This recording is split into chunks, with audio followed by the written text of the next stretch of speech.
What do you think is going to happen when we put a chip and it really just strips you of your divine essence of who you are, of being human? Where does it start? And we see it now with Neuralink, where you have paraplegics that can't walk, they can't talk, they can't move their hands, and yet now they have full access into playing video games, playing chess, and moving with just simple thought. And I understand in certain use cases, but you know, for someone who's fully healthy and fully capable to say, oh, I'm just going to inject Neuralink because I don't want to read a book, but I want to have access to Google all the time. We see how technology has shifted human behavior. And keep in mind, these chips and this technology, it's hackable. So now you open yourself to be susceptible to attacks. And there's a mockumentary called like 10,000 AD, basically showed how the adoption of transhumanism would be, and it would be like a wife and a daughter who both got chipped, and they're talking telepathically at dinner, and the husband is so left out because they're just laughing, having a great time talking, and he's just sitting there like, talk to me, you know, talk to me.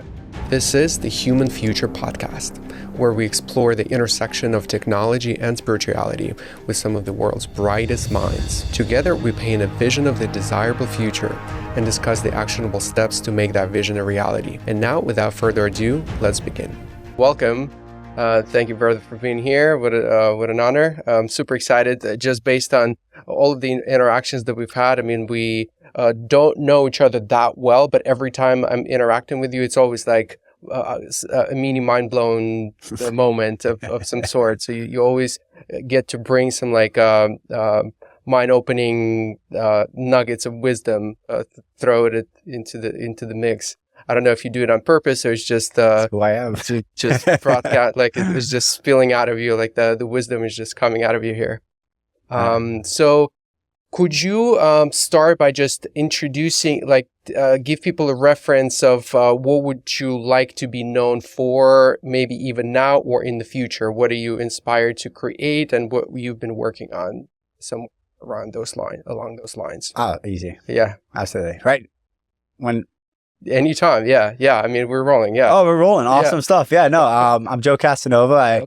My purpose in this world is simply to be a space for others' greatness. And I found that I did that by, inciting ideas, leaving people with this impression of increase. And, through my journeys, obviously, like most people, it feels ups and downs like a roller coaster. And when I hit my rock bottom, I lost everything. And from there, I pivoted this business that I had that was doing great before the pandemic changed everything. And it ended up being me creating a space for others' greatness.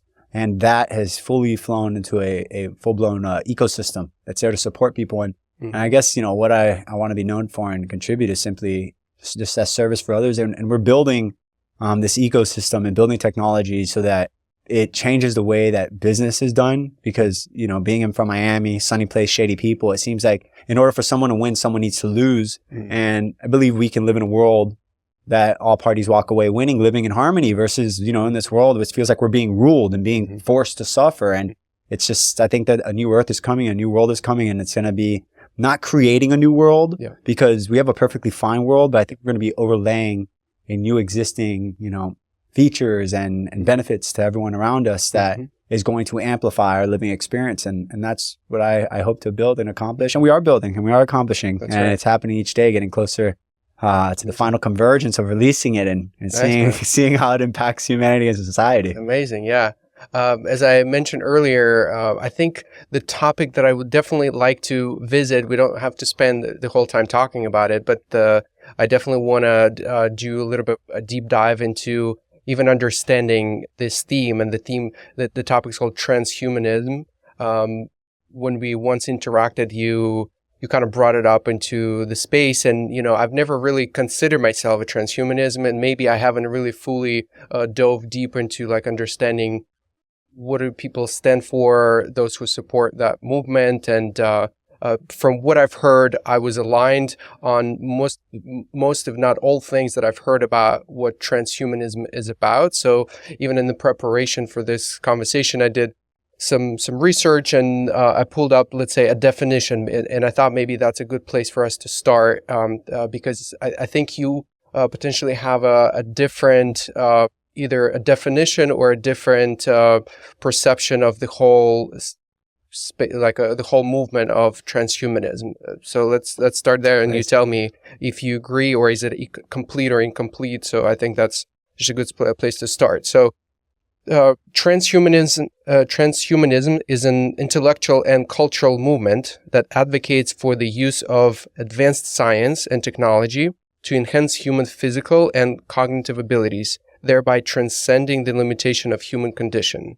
It envisions a future where humans can evolve beyond their current physical and mental limitations through technological augmentation. And that's it. That's accurate. Absolutely. Okay. And so that could be then a good starting point.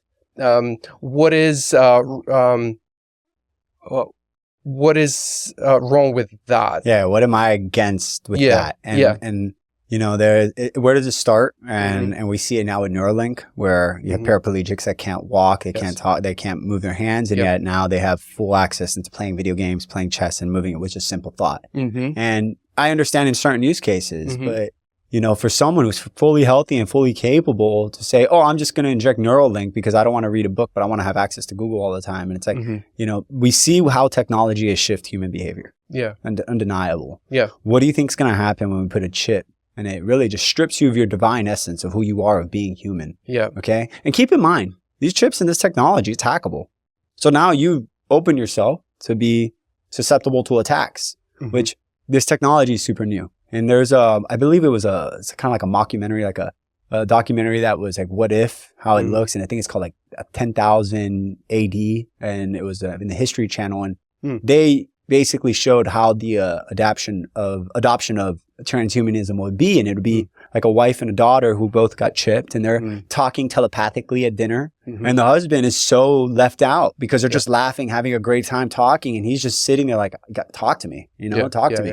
And he's just like, right, whatever, out of FOMO, he ends up getting it.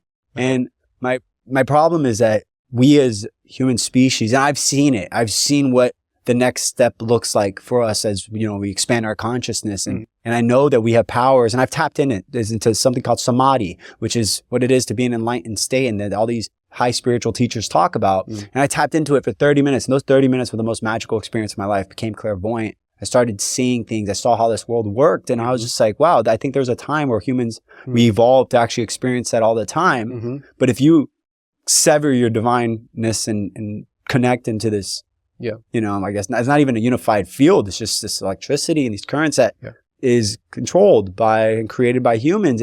You don't give yourself that chance. And I think that is pretty much the end of kind of like the human race. And, my friend says it. He's like, yeah, when we become cyborgs, I'm excited because that's the next step. Humans can only go so far. And being a cyborg is the next natural jump for our evolution. And, I wouldn't be surprised if we've had that in previous lifetimes, but then a solar flare said, okay, we need to correct this. Let's wipe out technology and restart this, new human civilization, the discourse. But I'm pretty much against it just because of where it's at right now. If you look at everything from the food, from the water, from the education system to what's being shoved down our throat, nothing has our best interest in mind. Right? The food poisons you. The school systems are just kind of program you to go work a job. And it's just, we've been lied to. And what's to say that this route of putting chips in everybody's cell is the way to go? And it's just too young. And I'll tell you, I don't know who's crazy enough to be the first one to line up for it. I understand paraplegics totally. And that's a case by case. And, I believe that there's some people that it isn't their path, that it can enrich their lives. But if you're fully healthy and fully capable, I don't think that's the way to go. And that's that's why I'm so against that transhumanism movement. Right. So in your view, transhumanism equals putting the chip in your brain. And anything outside of that is not transhumanism? Well, I mean, if you're going to go and you're, think about it, you put an amputee, puts a leg that they can control with their muscles. That is an augmentation of technology, which I'm not against that. Okay. But once you start putting, you don't use it, you lose it in a sense. And you can lose your oneness and your wholeness of being a human if you don't use these functionalities of thoughts in your brain, because it's now being automatic and programmed through this microchip that you put in your head. Right. So there's parts of the transhumanism movements that I'm pro with. Obviously, if you're going to get legs, sure.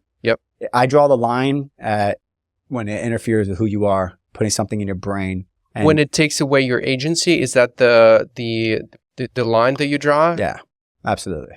What if it doesn't? If it What if doesn't, it's just enhanced? So let's say the same way you use Google Maps.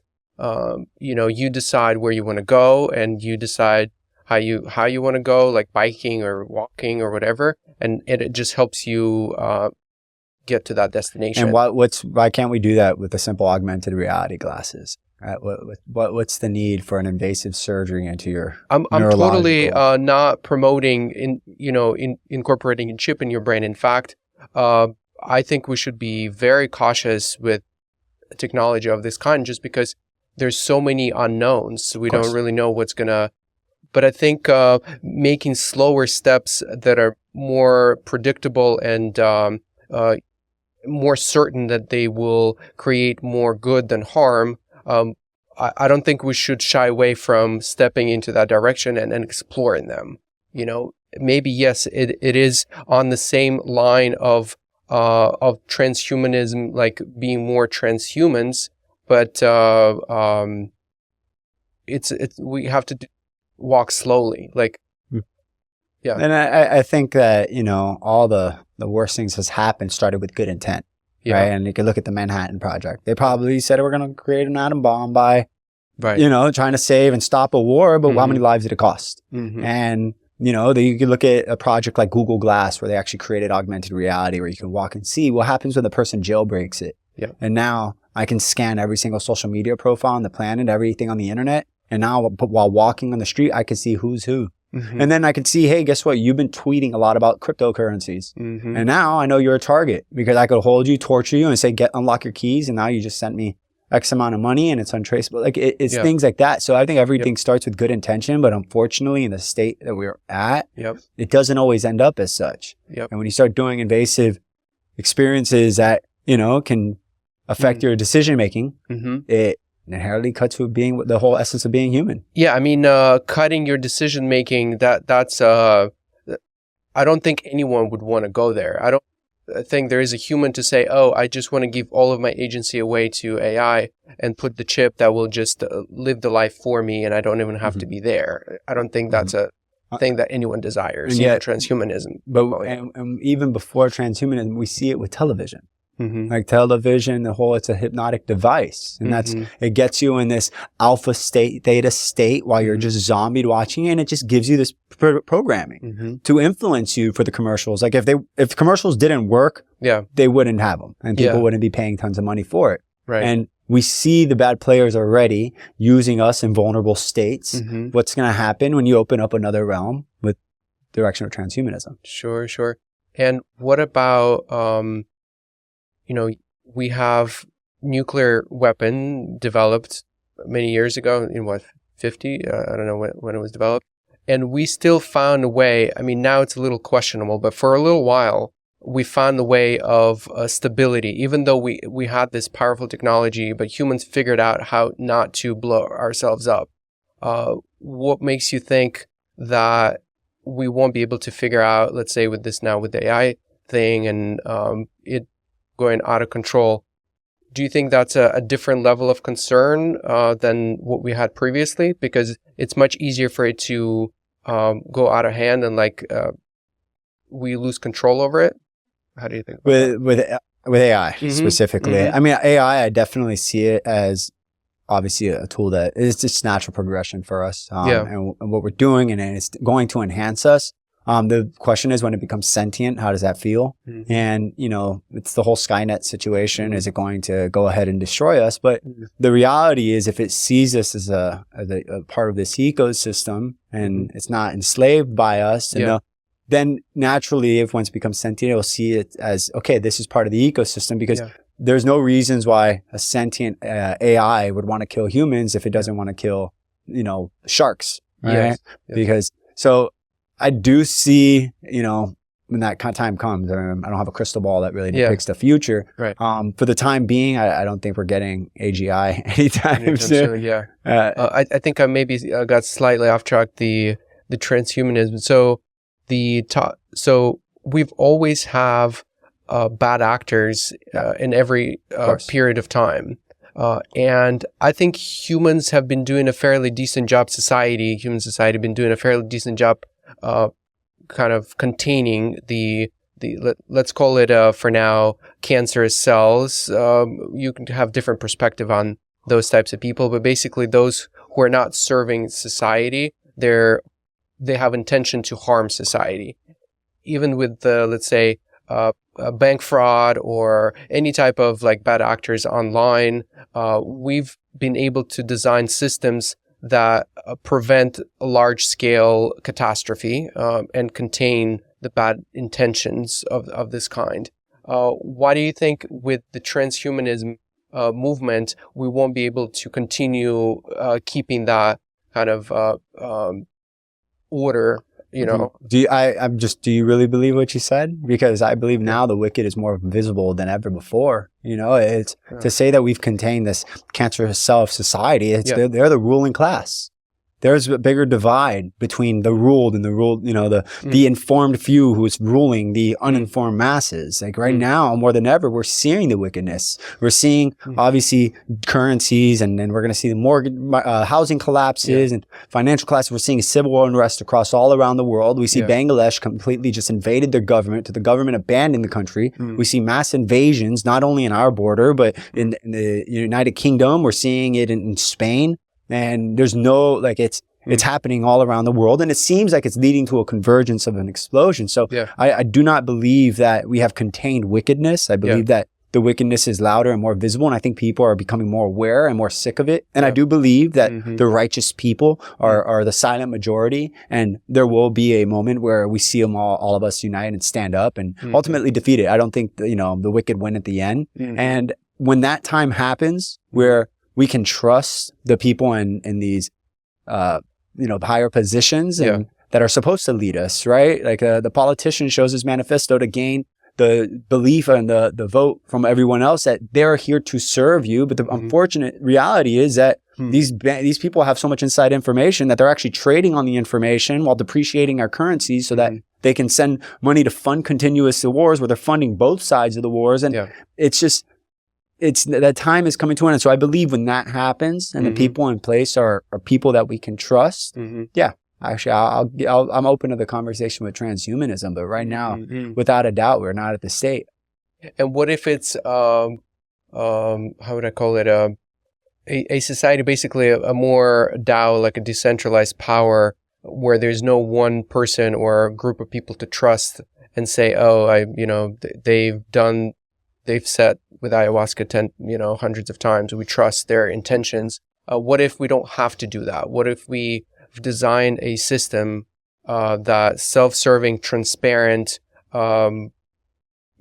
decentralized AI that's acting on behalf of humans, and everyone can see every action and it takes, and it's here to support us on our evolution. It sounds great in theory, and the reality is that we have the technology to basically say, put blockchain voting for the government, right? You hear all this voter fraud, they stole the election. We could solve that problem. Right. And it's not hard. It's saying, hey, you have a soul-bound token married to your wallet. Right. You are this identity. It's on a public ledger. Use your social security number and have every person's social security number out there on a public ledger and say they voted red, they voted blue, they didn't vote. And that way I can say, let me see your social so I could see where you voted. Oh, yours is real? Okay, let me see mine. Mine is real. And now we have transparent voting. We solve the problem. Right. Why isn't this happening? And that's not even a token. That's not even a currency. Right. That's just simple public ledger technology, transparency, and it just doesn't happen. So it's great in theory, but I wish we could see that in practice. But it's not that I'm a pessimist. I'm a realist. I see it for what it is. Interesting. Yeah, but maybe the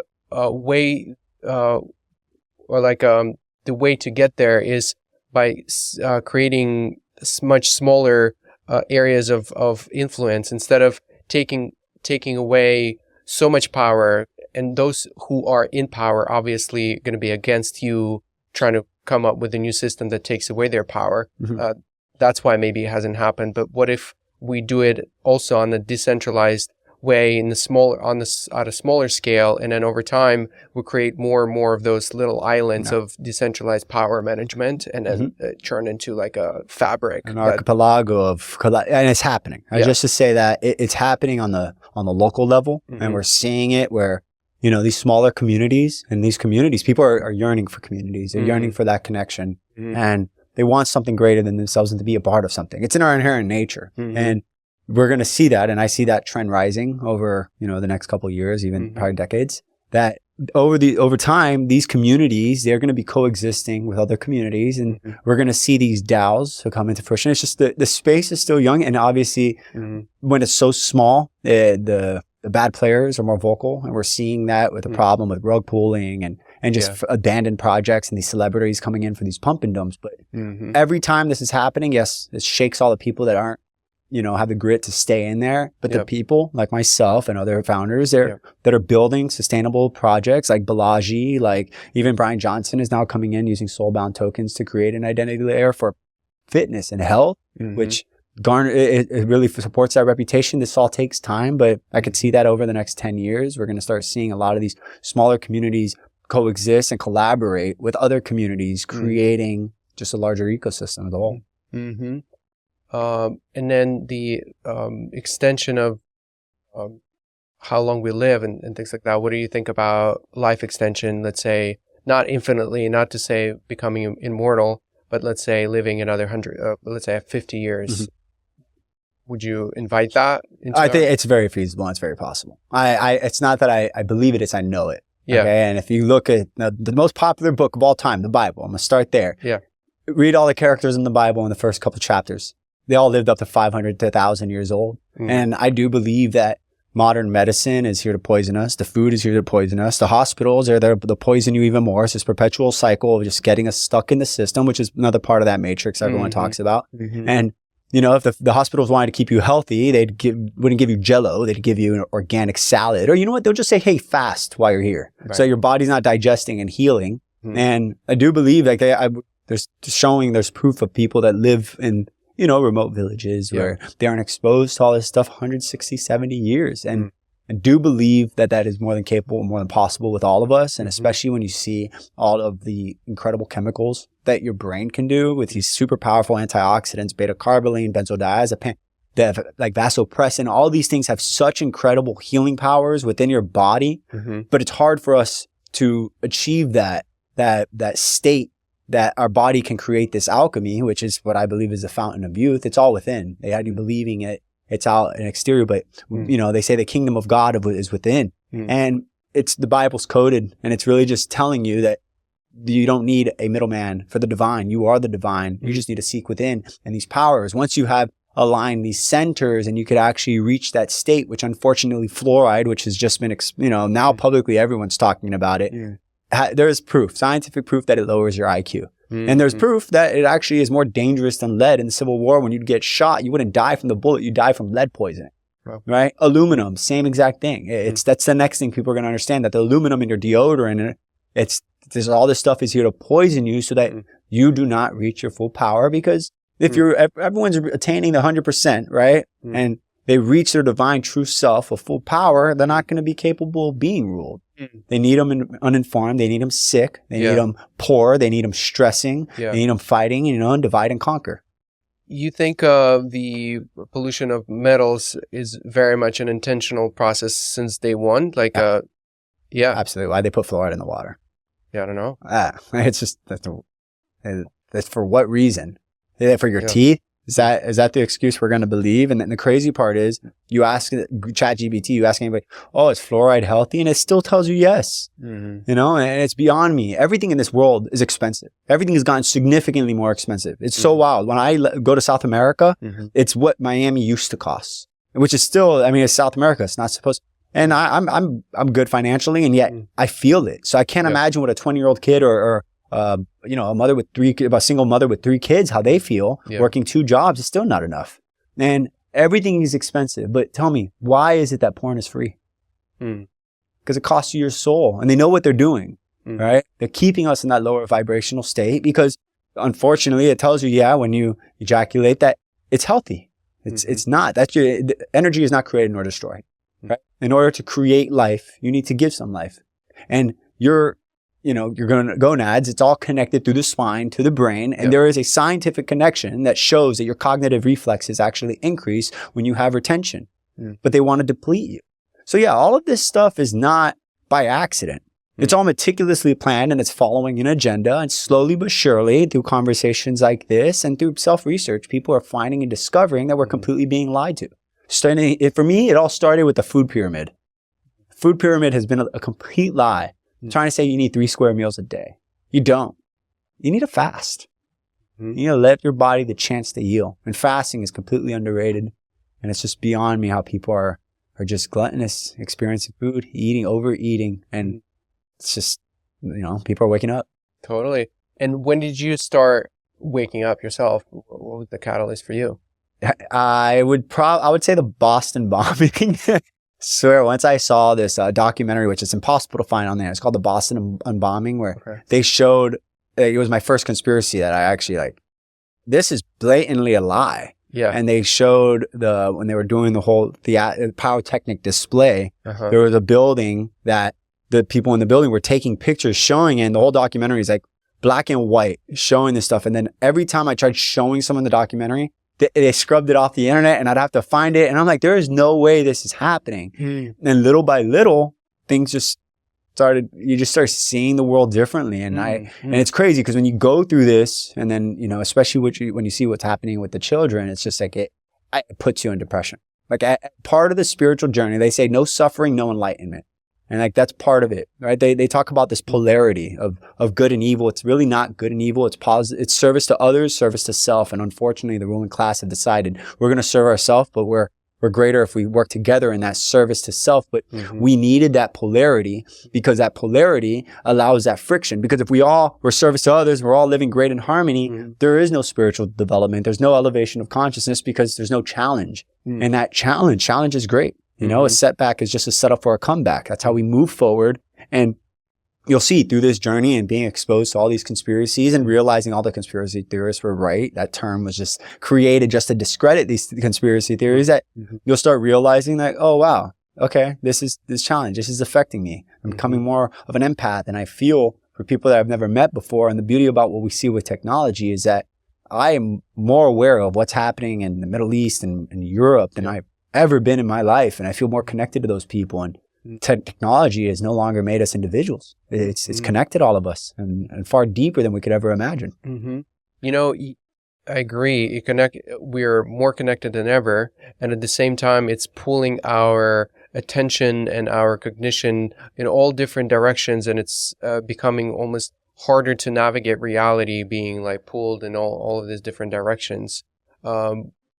Is that healthy? Is that the right way of doing it? Do we need to know about all of the suffering everywhere in the world, or do we focus more on the suffering in the near area, whatever is within your reach of influence? Yeah, I had that challenge to figure out what is it that exactly am I supposed to be doing, and even people leaving my life, ghosting is just so common, and I can't even explain why people ghost me. I'm I don't know why, but someone told me they're not supposed to be in your life, because if they were supposed to be in your life, they'd be in your life. And the information that you're seeing, you're supposed to see that, and it's supposed to hurt you, or you're supposed to feel great from it, whatever feeling, because that's the journey you're on, and that's the path you're on, and everything is interconnected. There's no accidents, synchronicities. It's just what I believe God's way of staying anonymous and showing you these things. And the biggest thing to understand is that the only responsibility you have, it's great to be informed and understand what's going on around you and the people's lives around you and the world around you. But the only responsibility, none of that is your responsibility. The only responsibility you have is you, right? You do not need to worry about elevating everyone's consciousness. You don't need to worry about education for everyone in the masses. You need to worry about elevating your own consciousness. You got to worry about educating yourself of what's going on and understanding, what's good for you, what's bad for you, because what inherently happens when you understand the different types of food to eat and the different types of diets that suit your body, you're going to start interacting with people, and naturally you're going to educate them. So if everyone truly focused on themselves intentionally, I call it selfish with good intentions, you'll see the byproduct of that is an improvement across society. All right. Could you tell me more about the course that you recently launched, and why did you launch it, and what tell me more about what's in the course, and for people to also understand. For sure. Yeah. So I was I always kind of was entertained by the consciousness space. I studied hypnosis and learned this stuff through mostly my brother, who switched careers and he became a peak performance coaching, I was like a student, and I was just love self-development because you're developing self and personal growth. And it was great. And then January 13th, I call it my second birthday. I had my spiritual awakening, but it was so different because when it happened, I went online and I searched everywhere, and I got these clairvoyant powers. I started seeing, I saw outside the electromagnetic spectrum. I used 100% of my brain. I became omnipresent. And these things that were happening to me, I couldn't explain it, but all the people around me knew something happened because I was predicting things and I was saying things. I was communicating things, and I saw the world differently, that they were just like, something is here. And after that, I went into a hole and I just downloaded information and just studied and just researched as much as possible. And during this process, I was gifted information that connected all these dots. And I was like, oh, wow, this is the time to create this program and put it out there. And within this program, there's different forms of meditation, right? We have, I believe this, when you're focusing on one singular task, one thing at a time, whether it's washing dishes, going on a run, that's a form of meditation. But most of the time, people don't realize how far you can go with meditation. And they're somebody and they sit in silence. But the real power of meditation is when you go from somebody to nobody and you strip your identity and become pure consciousness.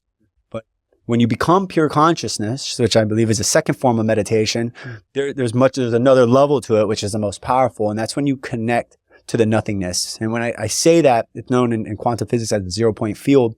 If you strip everything in this world, the buildings, the planets, the streets, the people, you're left with nothing. And that nothing is underlying connecting everything. So when your nothing is pure consciousness, sitting in nothing, and you connect with it, you go from somebody to nobody to everybody. And when you're that everybody, everyone, everything, everywhere, every time, you can come back as anybody, anywhere, anything at any time. And through that experience, it's healed me. With the people over at Supermind, I did an EEG scan I was telling you about. And they scanned my brain, and I went through depression. I actually attempted to end my life one time by consuming pills that I had an injury which wouldn't go away. I had enough. The thought in my head was always telling me, end your life, end your life, end your life. And I would do that every day, go about it. And one day I just looked at let's do it. It wasn't my time. And going through that and then getting an EEG, and the person that did the scan told me that I'm in the third standard deviation, the 99.7% of brain health. And he goes, by seeing your scan, you are extremely healthy. I was like, there's no way. Like, this is insane of the journey. And meditation has helped that. And, obviously the spiritual awakening of being able to use 100% of my brain and the benzodiazepine, the vasopressin, the beta carbon, all these mystical molecules, as they say, being released, defragged my brain and just gifted me into having better retention with memory and being able to connect the dots and understand. I read 5 books. Someone's like, how do you read 5 books at one time? I'm like, because it's all connected and it's all connected to the same picture. And I'm just filling in the gaps. And through this program, I really connected all those dots, and I go into the laws of the universe. Everyone knows about the law of attraction, but what they don't realize is the law of attraction is one law. There's 11 other laws. The law of vibration, the law of cause and effect, the law of compensation, the law of perpetual transmutation, the law of rhythm, polarity, gender, the law of divine oneness, also known as the law of one, which is a great book, which is channeled by a higher spirit called Ra. It's just by far, I think, one of the more important books if you're in that spiritual journey to read. Very difficult read, but it's all connected and everyone's saying kind of the same thing, but just differently. And what I did was I compiled it all into this masterclass, and this masterclass brings quantum physics. It brings spirituality, of course, and brings just a sense of presence and peace all into one to give you the blueprint, the roadmap. And I come from the business world. I have a business, I have an entrepreneurship community. What am I doing talking about quantum physics? Do not know, but I was gifted this information and I felt like it was a need, like I had to put it out. And every person, like I put it out. Of course, there's a price associated to it because I believe that you need to have a free community. Problem with my free community is since it's free, everyone doesn't feel like if they're paying $100 or $1,000 a month, they would be like, I need to get my $1,000 for it. That's right. In this program, it's 11 and a half hours. There's, meditations within it that, there aren't short meditations. The final meditation called the Neo protocol, how to break out the matrix. It's actually a 2-hour meditation. So to get someone to sit there and commit for 2 hours, if I gave it away for free, it wouldn't work. But at the same time, I tell everybody, if you can't afford it, message me. I'll give you a free promo code because it's not about that. It's about the commitment of actually going through the process and learning this information. Because I believe if everyone understood this information, quality of life and society as a whole is going to explode exponentially. Mm-hmm, mm-hmm. And then could you paint for me the picture of the future? Let's say most people either gone through the program or just on their journey of self-realization and up-leveling their level of consciousness. What is the ideal case scenario future for humanity that you see as far as you can see? What would that look like? Yeah, it all leads to ascension. We're going to see the next, in our lifetime, we're going to see the next jump of human evolution. So there's a chapter, specifically a lesson that's called the levels of consciousness. We were discussing it before. And the levels of consciousness is the natural progression of a human's development of consciousness, right? And at a high level, we start off as survival at level 1, where it's a baby, I need to survive. Level 2, it's tribal. I go into my family and I realize I survive. And then it's like, oh, my family, I could survive better with them as a 2. And it goes from I to we, family. But then after 2, with family, tribe, it goes to me, which is ego, which is I'm more powerful than my family. And that's more like the terrible 2s, a teenager, rebellious age, right? And then at ego stage of 3, which is me, it goes from red to blue, which is back to we, which is order. So you see that going from high school to college or corporate America, right? And you're in corporate America, which is we, or religious groups, and you go to church a lot, part of this group, and then you realize corporate America is not the solution, and then you become an entrepreneur. And you go into 5, success, orange, which is me again. And then you realize I'm an entrepreneur, I make money, great. And money's not everything. And you go from me back to a we, which I believe is community, green, right? And that's the first 6. And when you go from we, community, you realize that I'm in a charity, but my charity is not, it's just keep doing it, but this is not going to solve the problem. And you revert back into a me stage, which is, it goes from I am a community to simply I am. And I believe when you hit level 7, this is like where you actually attain enlightenment, where you understand peace and you understand you and you understand systems and how they work and you're part of a system. But then you go from I am to a level 8, which is we are. That right now is the highest form of the levels of consciousness until we unlock the 9th level. And that is holyism. That is, it's turquoise. It is we are, and that we're all interconnected. And my partner, for example, he's a level 7 and he sees our community and he's focused and closed on that system in the community. And I see our community, but I see how it plugs into the rest of the world.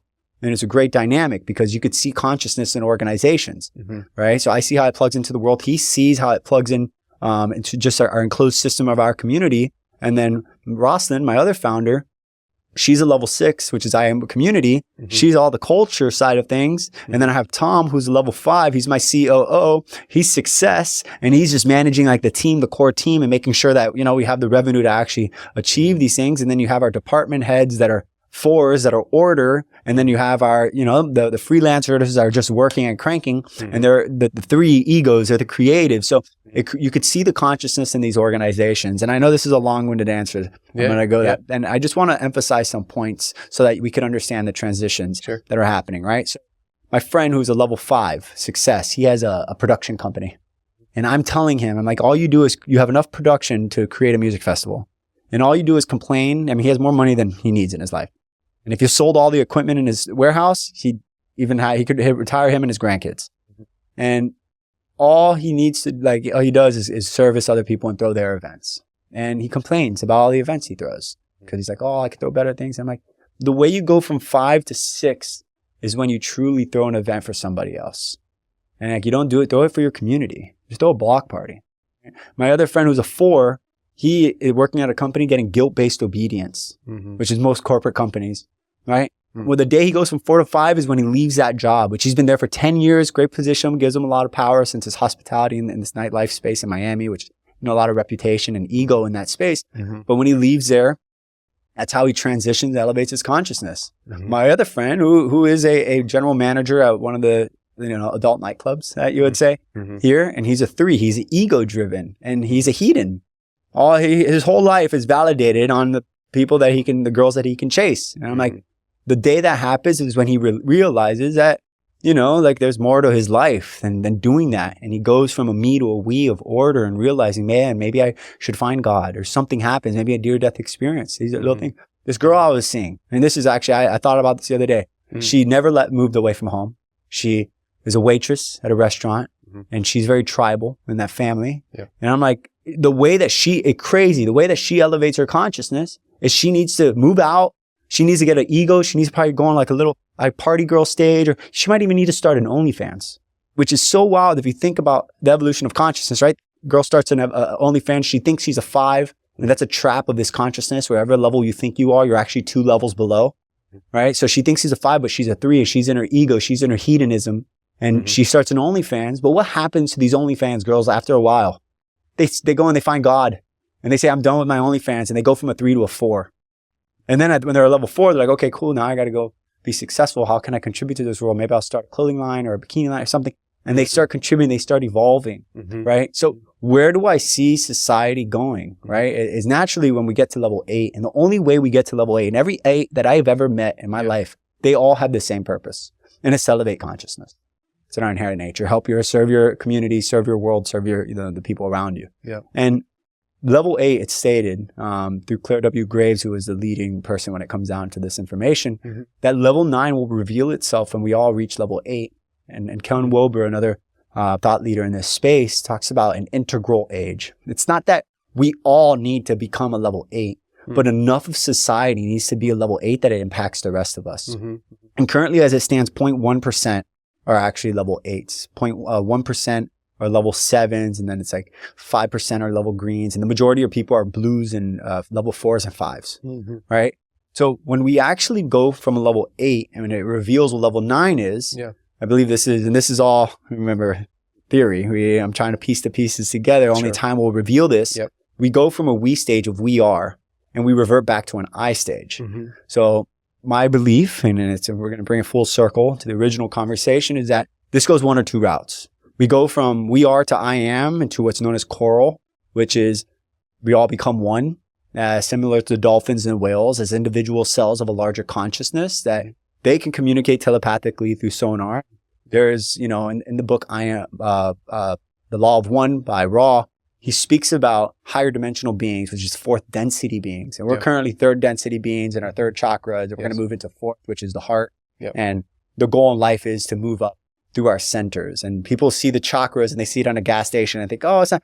It is the blueprint to life. It's so beyond me. And people call this new age stuff. And I'm like, no, this is actually predates most active religions. And to the point that if you look at the Bible, the book of Revelations, it talks about the 7 seals of Revelations, which is, for one is a death, Hades, riding on a horse that you saw in the Olympics. They're trying to show you the end times so that to create more fear. But what they don't realize is the 7 seals of Revelations are the 7 chakras. And through aligning your chakras, you create the end of time, which is the end times of us becoming omnipresent, because that matrix that I talk about in the program, 2 things rule the matrix. It's money and time, which are both man-made, right? And if you're thinking, if your mind, right, the ego lives in time. Any thought that takes you out of this present, either past or future. And that's the whole kind of game that they're rigging against us. So when we become a 4th density, we move into the heart and we revert back into I, we become one. And then on the other side of that, as humans, you have the transhumanism movement where we can become one by simply chipping ourselves and all becoming the same consciousness. And I'm voting for doing this naturally, natural evolution. Okay, great. Yes. Wow. That was great. A lot to unpack. Great answer. Yeah, a lot to unpack. Yeah. So you see technology not playing any useful role in us evolving? I don't think we need it. Okay. Because the most advanced technology is the human body. And if you look down to our DNA, it's like the gram of DNA is like 1,000 petabytes of data, which if you break it down, a petabyte, like all the way down to a terabyte, we're talking about thousands of 16 gigabyte iPhones in a gram of DNA. Like, what do you think your DNA is capable of? Right? We have barely discovered what our true power is in between epigenetics, bioenergetics, like these different fields are in their infancy, like quantum physics as well. Quantum physics is trying to grab time and space and move it into a theory of everything that connects everything. And they're doing that by moving it to if you look at time and space and move time into a singular moment, time is now, and you get space and move it into a singular moment. Into here, you have the here and now, and it all connects to the here and now. And everything, like we have to watch life unravel before us. And there is more to be revealed. We are super young, a super young species, and Yeah. we're somewhat naive. We think that we know everything, and Mm-hmm. every day new things just get revealed to us, and as individuals and as a collective. And so, yeah, I do believe that technology, it's here to play a role, a crucial role, that is here to serve us, but we must coexist with it. We do not need to use, I tell people like my copywriters, they use too much AI, and I'm about to cancel the ChatGPT account because I'm like, stop using it for everything, because you're becoming lazy and your copywriting is becoming terrible. I can see this as AI and ChatGPT, and it's not converting, it's not working. Yeah. And they use it as a crutch. What happens when you use a crutch and you don't need a crutch? You're not going to walk straight. Like, we need to not be so dependent on it. And yes, use it as a tool for what it is. The problem is people aren't doing that. They're becoming way too immersed and dependent on it. And that's the problem that I have with the chip. When you become dependent on it, you stop using those original muscles, and you stop using those original functionalities that we were using so in like in our inherent, like naturally for us. And what happens is that you don't use it, you lose it. Yeah. And what are we going to lose? The divine trueness of our essence. Yeah. Would you say then, over time, the more we've been using information technology specifically, not just, technology, but technology, like our phones, computers, and things like that, we've been losing a certain function of our brain, or alternatively, we've maybe been using the same functions of the brain that now technology can do for us, for something else. Like, let's say memory, we don't have to remember phone numbers, but now we can remember, complex systems and structures and how to navigate them. Instead of knowing the answer to the question, now we remember how to find a million answers for different questions. So it spreads out more. Maybe it becomes not like I now remember this big chunk of information, but now instead I remember hundreds of things at the same time. In that scenario, we don't actually lose memory. Maybe we enhancing, actually. I don't know. So Tony Robbins, for example, he says that if you just pick up information, you learn it, don't quote me on these numbers, there's 20% chance to retain it. Sure. If you write it down, there's a 40% chance of retaining it. Right. But if you dance and you feel good, it's just a higher chance of this retention. Yep. And since I flushed my brain, as one would say, with my experience, and I haven't really written down much. And I feel that by writing things down, right, you stop memorizing those numbers. I remember as a kid, I remembered everybody's numbers. And now I'm like, someone says a number, I'm like, no, put it on my phone. Yeah. I don't have to do it. And there's, in ancient times, I know you've seen those statues of like those animals with the heads, and you see that their foreheads were much smaller. And don't quote me on this, but it's been stated that that was what we originally looked like. But this part of the brain had to develop so that we could actually store this information. But if you look at ideas, right, and this is more on the mysticism side, is that, and even in cartoons, when you have an idea in a cartoon, what shows up? What shows up when I have an idea? Yeah. Oh, yeah, right. Like a light bulb. Right. Where is the light bulb located? For your head? Above your head. Yeah. Where do ideas come from? Yeah, from ether. Exactly. Yeah. People think their ideas come from their brain, but there's a multiples effect that happens. Like, people don't realize that the Wright brothers, when they took flight, the day before on the other side of the planet, another pair of brothers were about to take flight and they chickened out. So if that idea you have was not original, it did not come in the brain, it flowed through you. Right. And if you don't come up with that idea, someone else is getting that idea. So there is definitely, I have this strong theory. There's someone that's doing exactly what you want to do. They're waking up an hour earlier and they're going to bed an hour later. And they're doing everything they can to accomplish it. So if you don't do something, it's fine. It will get out in this world. But the ideas itself, it flows through us. We're all simply channeling source. Yes. Everybody is. We're all channelers, I agree. People just, their ego gets in the way and blocks it. Yes. So when it comes down to retention of ideas, it's like, I was telling you earlier before we started this podcast that during this like meditation that I saw fractal patterns, and fractal pattern in this world is just sacred geometry, fragments just stacked on top of each other. And I saw this fractal pattern and I surrendered to it. I didn't lean in, I just surrendered to it. And just like the movie The Matrix, going back to the program, that's why it's called The One, we can receive downloads of information. And I got a download of quantum physics that I was just like, whoa, I understand basic quantum physics enough to kind of understand how this world works, and now enough to hold a conversation with someone else that actually studied it, which is beyond me. I'm like, did I learn quantum physics or did I just remember what I already knew? and all the information, it's within, and we can get these downloads. So where is that information stored truly? Yep.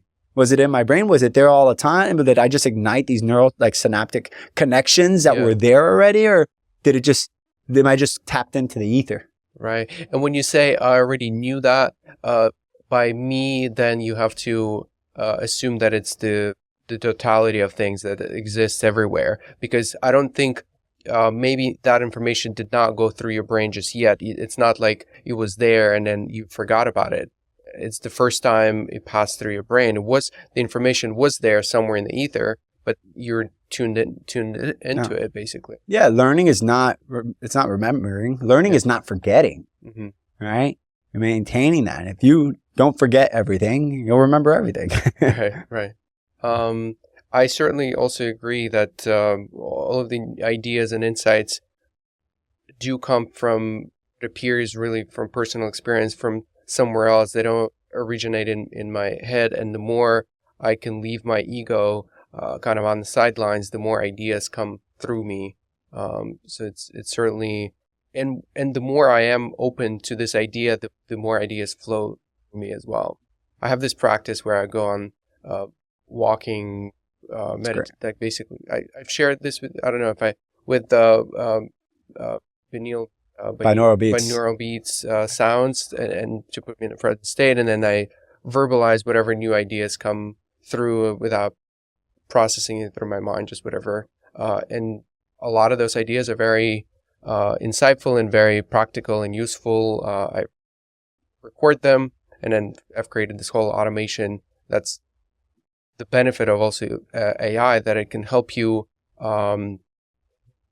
self-reflect better to understand what's going through your head. Because oftentimes those ideas are kind of fleeting. Even if we thought about it, if we even said it, oftentimes we don't act on it right away. I think technology can help us to act on more ideas, maybe because it helps us to kind of like collapse them into the physical form. When I got that download of quantum physics, my first thought was, I think I figured out time travel. I went to Instagram and I posted that Tony Stark, the scene where he figured out time travel. I was just like, okay, who can validate this? I went to ChatGPT and I had a conversation. All ChatGPT was like, I swear to you, I'll show you the context of the conversation. It said, this is a fascinating theory. This is a fascinating theory. The whole time I kept thinking, I'm like, am I training the model now? So when other quantum physicists read this, they're going to interact, and it might shoot them of what a Mandela effect truly is and collapsing the wave function and all this stuff. And I definitely agree with you on the functionality of AI and enhancing us and giving us those capabilities and abilities and to reach new heights. There was another thread that I wanted to grab on and explore. So the evolution is becoming, if we put the evolution on a timeline, we're becoming less and less physical, would you say? Like, we're not physical. Well, the experience, let's say, the human evolution in 3D. This is the physical. Extrapolate that out in the future. I understand time doesn't exist, but it does exist in 3D, and we do have in time space, right? In order to it's space time. This is 3-dimensional realm. This is the physical plane. So if you want to do anything physical, this is the place to do it. But then you have the astral plane, which a lot of these Reiki healers or the astral realm, where you go off the dream, like that's that whole space. So in space time, if I'm one point of consciousness here and I want to go over there, I need to go through space to experience time. Right. And that's this 3D realm and this physical. But if you look at our DNA, if you look at our matter in down to a molecular level, it's 99% of it's empty space. And what you'll find is what we are made up of is like oxygen. And the third biggest ingredient that makes us up is carbon-based bodies. And what we're going to be seeing in the shift of evolution, when we vibrate, what happens to our molecular structure is that we change into a silica-based body, which is a crystalline-based body. And the crystalline-based body, when that happens, it's actually the crystalline. What's crystalline start with? Christ. And that is the whole second coming that's upon us. The second coming isn't a man coming from the sky to save us. It's a mass awakening where we all realize we are Christ. That's why Jesus said, oh, the only way through my Father is through me. Not actually through Jesus, it's through you becoming Jesus, you becoming Christ. And I know many Christs that walk this earth. And that's why I'm so optimistic of what's happening. And as much as we see what's happening in the world, it has to get worse before it gets better. And when it does, it's going to be magical, and we're going to see this evolution, and it's going to be exciting. And from what all my great spiritual teachers tell me, it's as soon as next year, 2025, to expect it. Wow. When you said, oh, I know a few Christs, can you tell me a little bit more? How is that being expressed in 3D, like in reality? How different are they? How can anyone else notice that they have extra abilities that most people don't? Yeah. So what I've seen with all of them is that they've opened up the 7 seals of Revelations, which is the 7 chakras, right? That I call them energy centers. So these, the cerebral spinal centers, they're the ones along the spine. We have hundreds of these energy centers. But these 7 centers, right? Through life, we progress and we go. The centers are actually a roadmap, right? So you start off in your lower one, which is sex. You're very hungry, right? And then, you got your stomach, your gluttony, and then you go into power, which is everything comes from your stomach. And it's great. If people don't believe it, I'm like, when next time you do a gym set and you're going to exert strength, focus on your 3rd center and notice like a bull before it charges, how it breathes through its nose. That's where your power comes from, right here. So we're going from 3rd density to 4th density, which is the heart, right? And it's beautiful because if you look at Tony Stark, the Marvel, I was telling you earlier, Marvel, all the writers are mediums. They're giving these messages. Tony Stark went from the lower chakra in the first movies, and then he moved all the way to the heart at the end where he sacrificed himself, which is probably the journey where most people go. But then the way you grow from these centers is you connect them to the higher one. So how you grow from the heart is you speak your love and you tell the world about it. Now, as far as most people go would be this area. And then, what you have is the 3rd eye. The 3rd eye is intuition. It's a feeling. Okay. And that feeling is a 6th center, which it's kind of having very intuitive. I know a lot of people where they have this great intuition with them and they kind of flow like wanderers, like gypsies in life, like, oh, happy. And it's great. But the Christ-like people that I've seen, they go from the 6th center of that feeling to the 7th center of knowing. And these people operate in their lives with absolute certainty. There's no doubt. There's no loneliness because they know they're the creator, experiencing others who are the creator, and that they're never alone because the creator is always with them. And that everything they do is to serve others. Everything they do is to help others. They'll give the shirt off their back for others. They're always educating. These people, if you see people in conversations and they're not engaged in sports and these type of talks, they're quiet. Most of them are introverted in most circumstances because the way the world is now, it's not ready. If Christ walked this world right now, people would think he's absolutely crazy. Right. Like, stop with that hippie stuff, man. What game is on tonight? It's just how it is. So that's how a lot of these people are. They're introverted in a lot of these settings. But give them the opportunity to talk about righteousness, about their peers, talk about things that they love and watch them light up like a Christmas tree. They're going to talk about and they're going to talk the way that they're going to leave you with an impression of increase. They're going to give you some value that not only enhances your life, but provokes thought and has you thinking and has you walking away from that situation like, wow, we're really reevaluating your life situation and not your life. Everyone has a life. It's great. And everyone thinks that their life is a certain way, but it's not a certain way. It's their situation in life that's a certain way. We could always change that situation, and the situation that we're all in is just the one that we need to be. But these people are the ones that get you out of that life situation by giving you the glimmer of hope or just a bit of information that can help you leap on to the next part. I wanted to also touch on the topic of human consciousness and human evolution, and not just I think there's tell me if I understand this correctly. Consciousness is just everything. Human consciousness is a human perspective of the everything. It's kind of like a contained experience of everything. And so if a human evolution, so I wanted to kind of dive deeper into understanding what is human, because back to the transhuman, if we are transcending what it means to be human, maybe we tapping into back to the ocean of consciousness. Maybe starting with, give me a definition of what is human.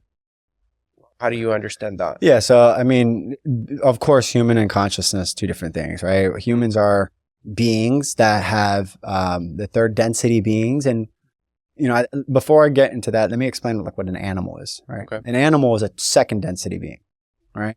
And then what's a one density being is a first density being is earth, the elements, earth, wind, fire, water, right? So when we start off, the earth, wind, fire, water, all of these things have consciousness. So that's a first density being. You go into second density being, and they have what I call one directional consciousness. The animals, like if your dog, it talks with you, it gives you love, it gives you that, right? So these two-dimensional second density beings of animals and plants have one directional consciousness.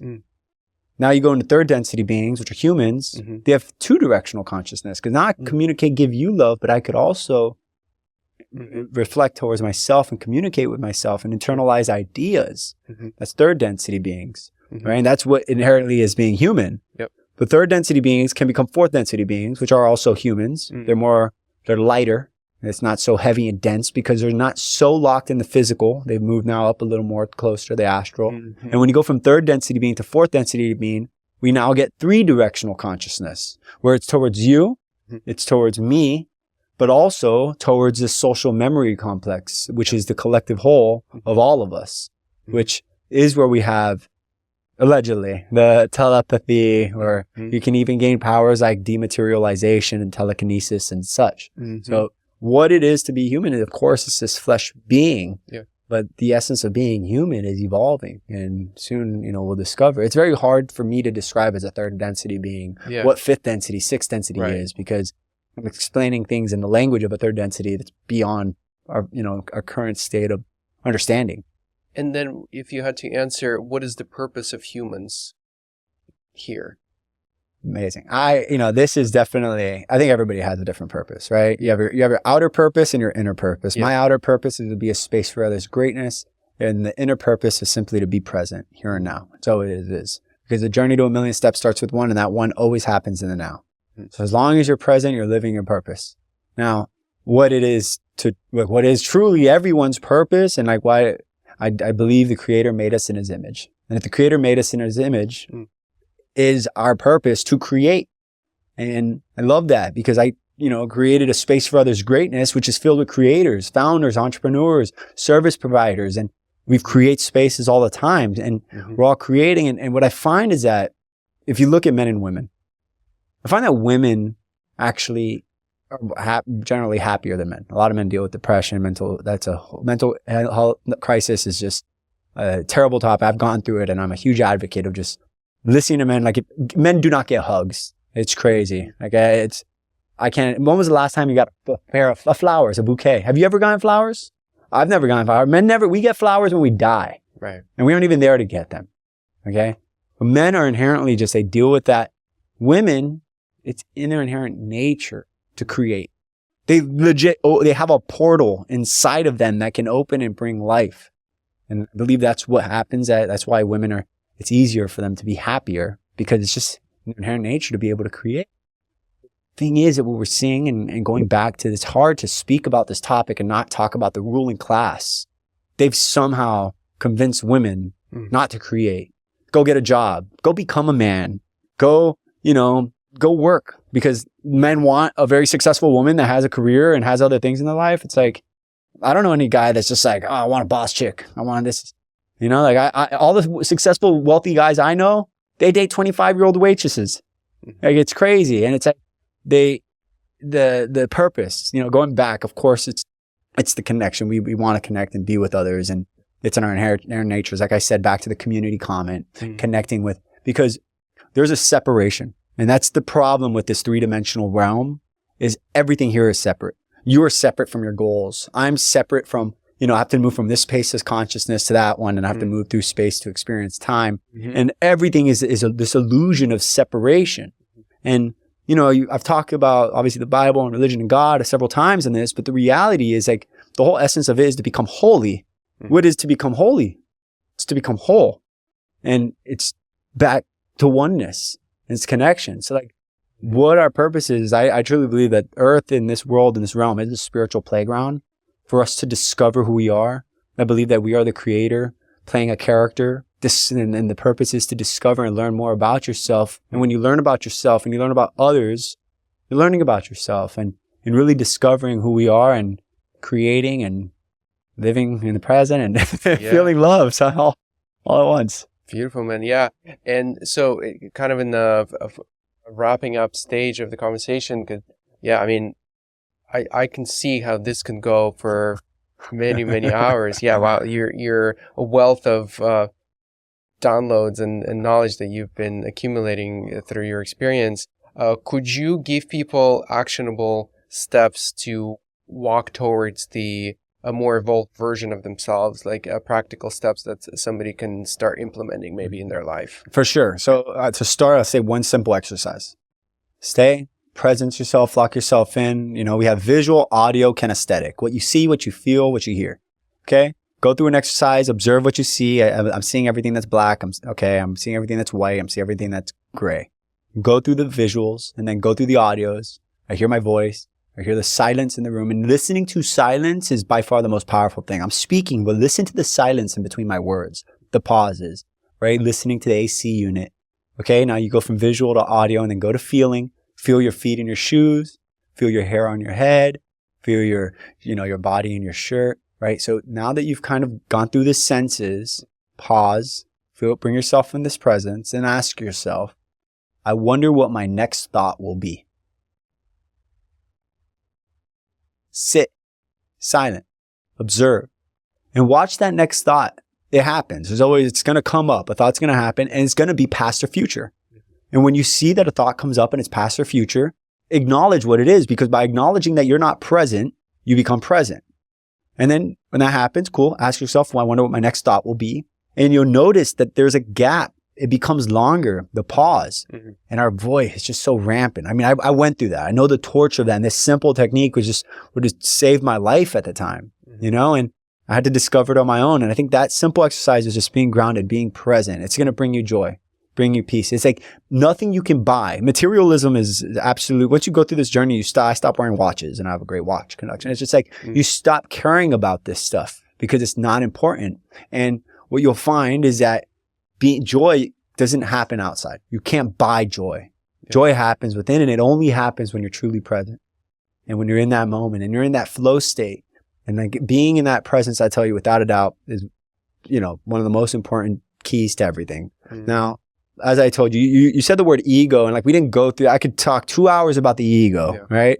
And the ego, it's here to destroy. It's destruction. That's all it does. So you have the good conscious, the bad conscious, the angel, the devil. The devil is the ego. But the angel is a spirit. The ego talks a lot. The angel says very little. The spirit says very little. If you ever had an idea, that first idea is usually the right one. You probably heard it on the test. Your first thought is the right one because that's your guide telling you. The problem is you have a great idea, and guess what? Your ego just sits there talking you out of that idea, saying every little bad thing about it. For an hour later, you just say, okay, I'm going to go with the idea anyways, right? So the way you find out that you're in spirit, okay, and if you're in presence and you're in spirit, you're inspired, right? So understanding, be in spirit, be present. And if you think you're an ego, just listen to the voice. If it's talking a lot, you're an ego. But most importantly, the ego is here to destroy. And if you're in a state of love, you're not in your ego, you're in your spirit. So if you're truly present and you're feeling love, you'll see a lot of great positive things happen to you. Synchronicities in life, it is beyond, like, people don't recognize. Like, I get those angel numbers, and like you see all these girls posting on the Instagram 444-333-222.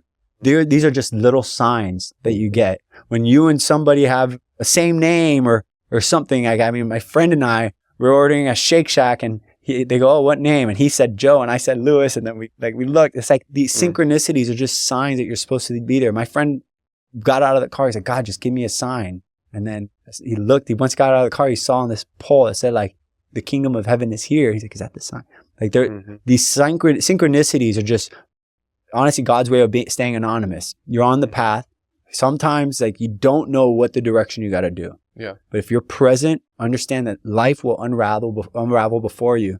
And we're too busy going through our our familiar past to create a predictable future, right? You know your goals, you know what you've done, and you're just trying to live in the past to create the future. But if you're present, you leave room for the unknown. And there is so much things beyond what you know that can be rewarded to you. And especially if you stay in love, you stay in that present moment and you truly be your authentic self, magical things will happen. And just don't beat yourself up. Too many people are just being so tough, hard on themselves. And like life should not, there is suffering, but understand it's part of the process. Yep. And literally greater times are ahead, and it's for everybody. Amazing, man. Any last thoughts maybe to point people into certain resources, or how can people find you? Any last thoughts that you want to share before kind of wrap up? Absolutely. Yeah. If you watch this far, I'll tell you, join the community, Furlough. We're on Discord, discord.gg/furlough. Love to have you. It's just, we do lots of events, a lot of great people cultivating a great space. Obviously, if you want the program, it's on Udemy right now. It's called The One, a Masterclass of Consciousness. If you don't want to buy it, shoot me a DM. I'll give you a code. I don't mind. It's not about the money. It's about the education, getting it out there. And then I'm doing actually my first event that I'm very excited about. It's a mixed reality event where I'm basically bringing the online world of my community to the physical world of my network here in Miami, and creating this mixed reality experience where it's the physical and the digital. It's called Phygital Live, it's called Convergence, and it's on Halloween. I'm very excited about it. This one is going to be, it's all the announcements, all the stuff we've been putting in stealth, really going to be announcing it, putting it out there. And, if you can't make it, if you want to make it, shoot me a message, reach out to me. And if you can't make it, check it out at the stream. It's going to be an extremely incredible event. What device are you going to use to experience it? So YouTube, but the party itself. Oh, okay. Yeah, so the party itself, it's like an event. Yeah. The problem I see with events is that everything's so fragmented. You go to an event, people are at the bar, people are at their table, DJs playing, people in the booth. There's no unification. Yes. Yes. And the problem is that the unification, everyone's focused on the DJ. And parties were great when that DJ era with the Aviciis and the Swedish House Mafia, where they were so the stardom, everyone was focused on, but now it's not. And I believe that the future of parties aren't going to be DJ centric, but more experience driven. And clubs culture is dying. It's just terrible. The events now, where's the innovation at these metaverse and blockchain events? There is no innovation. So what we're doing is actually creating experience, and especially networking events here in Miami. Like it's just like you want realtors or insurers, like it's crazy. And it's like, where is the place that you can go make authentic connections? So our experience is really bringing an online community that is able to engage with the people in actual attendance in the physical. The people in the physical attendance, so like you and I are having a conversation, there'll be a camera and we could see the conversations projected on the walls of the chat. So they could join in on the conversations. And now your networking opportunities actually increase tenfold because you have unlimited people in attendance online from all around the world, right? So there'll be the experience itself, there'll be singular focused items. So one would be like a keynote concert, which is educational and also, entertaining. There will be like crafts, like a mandala where we're all working together into creating an art piece. There will be a photographer where during the event, we don't need to take photos. We don't need to worry about posting because it's all live streamed, and simultaneously there's a cameraman. So we can go shoot a picture together and, people in the party are like, hey, let's go take a photo. And when we take a photo, it actually gets shot and projected to everybody else. So continuously, the whole event is to create this singular focus where everyone's attention is collapsing the wave function on one singular point. And, even the DJ itself, the DJ is not facing the crowd. The DJ is facing the stream, and the crowd is with the DJ facing the audience. So it creates this dual focus of a singular point. And I believe this is where we're going to see innovation on events. And this is just another thing I'm launching with some great partners that I believe we're going to, take it on the road and make them pop up and move this theme just across the world and just really just innovate events because people are craving something else, something new. And I think this is it. This is very unique approach to, I haven't heard of merging the offline and online virtually in real time as a live stream experience that's collaborative and people actually get to engage and connect the digital medium, I guess. Yeah, the problem is because you have people like the Kai Cenats and the Aiden Ross, like it's just about them. And even my problem with someone like Tony Robbins is that he has the Tony Robbins Foundation. Like, it's about him. And we need to have something that is not about them. And like, I'll tell you, that's my backbone of what I did with Furlough. It's not for Joe, it's for Lo. It's something else. It's just, I'm simply a part of helping it. And, you know, everything I do to build, like, in order for decentralization to work, in this event, everything will be decentralized, like, in the sense that I'm eventually going to make it a public domain so that anyone can use this stuff.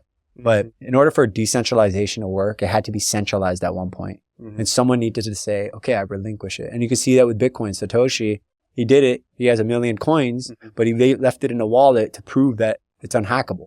And he had to say, okay, cool, I'll give it up. Now it's everybody else's. And, you know, kind of the same goes with Ethereum and Vitalik. And I'm hoping to do that with all these wonderful, cool experiences and things that we're building to hopefully serve humanity and help bring a new earth. Brother, thank you. What a great deep dive conversation. I know that we will be a part 2 at some point. Oh, can't wait. Yeah. Wow. Let the people out. If they want it, they'll get it. And for those who are still around, thank you for staying here all the way through. I hope you enjoyed the conversation as much as I did. And I'll see you on the next one. Thank you for having me. Appreciate you.